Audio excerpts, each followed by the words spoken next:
The year was 750, and the Abbasid revolution had just taken place to overthrow the Umayyad dynasty. The Abbasids were the descendants of Prophet Muhammad ﷺ's uncle, Abbas. Only 90 years after the Prophet's death, there had already been 3 civil wars, and the state and religion seemed to be falling apart from within. However, everything changed after the Abbasid revolution. Between the years 786 and 1258 was an enlightenment in knowledge, in philosophy, in science, maths, and in religion. This is the story of the Islamic Golden Age. The Golden Age truly began under the rule of Harun al-Rashid in 786. A common misconception is that the Golden Age began directly after the Abbasid revolution and under the first Abbasid Caliph, As-Saffah. However, this is simply not the case, as the Islamic world had just gone under a third civil war and there was simply not enough philosophical or scholarly development straight after the war for a Golden Age to take place. The reasons many historians see the reign of Harun al-Rashid as the beginning of the Golden Age is because he founded something called the House of Wisdom. The House of Wisdom, to simplify, is where many scholars and academics met to make further discoveries. One of the most notable of which was a man named Al-Khwarizmi, who created algebra and also created algorithms, which are both used in modern society.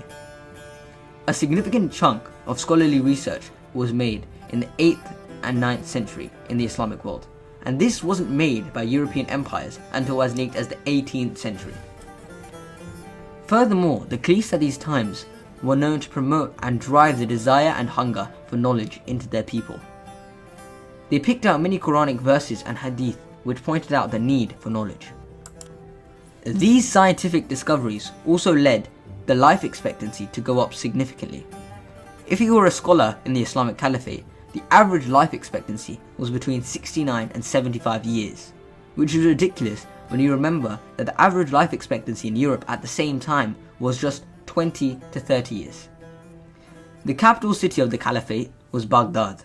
Back then, Baghdad was a center of knowledge, wealth, and scientific, medicinal, mathematic, and philosophical development throughout the world. The Golden Age was not just in knowledge, however. The empire at the time was the biggest empire to ever exist and controlled territory as far away from each other as India and Morocco. The army was extremely revered by neighboring empires also. One of the most important battles, which is extremely forgotten, was the Battle of Talis River between the Abbasid Caliphate and the Tang dynasty of China. Although this battle did not do too much in terms of land, when the Abbasids captured Chinese prisoners, these Chinese prisoners taught them how to make paper. I know this may seem fairly pointless. However, the fact that the Abbasids now had access to paper allowed them to write down their discoveries easily, which is why we still have access to many of these resources today. Baghdad became the center of paper production across the entire world. Another notable caliph was Almamoon, who is widely known for calling scholars to his presence and wanting to learn from these academics.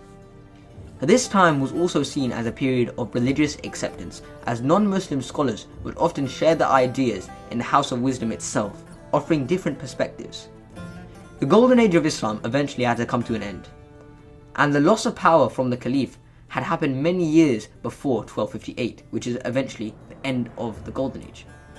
Despite the fact that the Abbasids were the biggest empire ever to exist up until that point, this would not last forever, as during the 10th and 11th century saw the rise of many statelets, who were practically their own empire, however still technically under the Abbasid Caliph.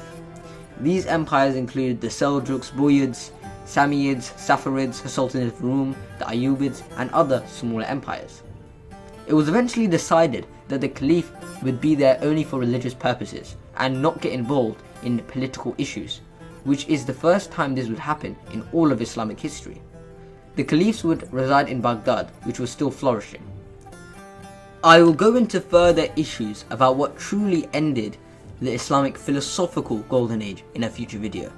However, the fact that when the Mongols sacked Baghdad, they destroyed the House of Wisdom, killed the Caliph and about 800,000 other people, and destroyed the once glorious city's reputation, simply left the Islamic world in peril, and left the Golden Age of Islam as nothing but history. Thank you so much for watching. I genuinely hope you've enjoyed it and learnt something. This topic about the Islamic Golden Age is extremely forgotten or unknown, so I hope you've learnt something through this video. Make sure to like and subscribe. Let's try and hit 20 likes for this video, and I will see you next time.